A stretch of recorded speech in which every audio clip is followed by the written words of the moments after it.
Unhealthy, toxic individuals seem to have an internal radar for people they can target. They instinctively know who will and who won't put up with their bad behavior. So if you're continually attracting destructive people, it's likely because you have some key personality traits or character qualities that you might be surprised at what they are. Because some of your best qualities, some of your highest Christian virtues can make you a target for abusers. Why? Because often your greatest strengths can quickly become weaknesses if they're not paired with wisdom, discernment, and courage. Let me give you just a few examples. People-pleasing. You want to make people happy. This is actually a wonderful quality about you, as long as you're free to say no without feeling guilty when you want to.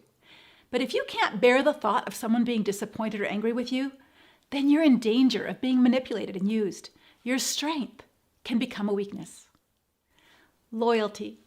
How could loyalty ever be considered negative? When you're unquestionably loyal to a habitual liar, a cheater, or someone who doesn't reciprocate loyalty, then your loyalty can become dangerous and harmful to you. Even Jesus distanced himself from people who sought to harm him.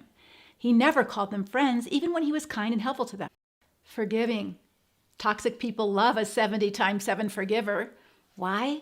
Because they can perpetually take advantage, abuse, and neglect you, and then give you a little apology. Now, God does call you to forgive, but he doesn't call you to be a perpetual doormat. That damages you and enables the sinner to keep sinning without any consequences. Forgiveness, you can do.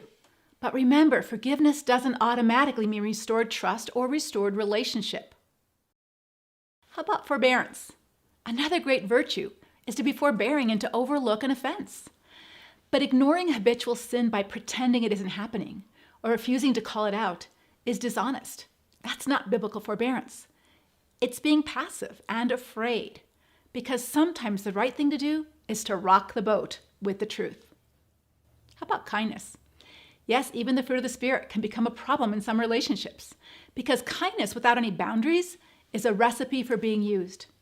Did you know it's possible to show great kindness while still communicating what kind of behavior you will and you will not accept? You can say no, stop, don't, I don't like that, kindly, yet firmly. Selflessness is the narcissist's favorite target, because that person is willing to give up her needs, her goals, her feelings, her voice, her very identity. And this enables the narcissist to always be the center of attention. But the biblical idea of dying to self really means dying to your pride and ego. In other words, not being a narcissist. Imagine a seed. A seed dies to itself, its identity as a seed, but not to become a nothing. It dies to itself in order to transform into what it was designed to become by God, a rose bush, an oak tree. When you are treated like an object to use, your selflessness is hurting you and your relationship. And finally, naive trust. Questioning a person's motives doesn't feel very Christian. After all, 1 Corinthians 13:7 says, love bears all things, believes all things, hopes all things, endures all things. But if you read on in verse 6, you'll see the Bible also says, love rejoices in the truth. Blindly trusting someone's words isn't what God asks you to do. In John chapter 2, people were claiming faith in Jesus. But it says Jesus would not trust himself to them. Why? Because he knew what was in their hearts. This is why John the Baptist told the religious leaders in Luke chapter 3, prove by the way that you live, that you've repented of your sin and turned to God. The church often glorifies dying to self, forgiveness, loyalty, kindness, forbearance, selflessness, and trust. And yes, these are wonderful biblical qualities to develop in yourself. But equally important is wisdom, discernment, as well as the ability and courage to say no.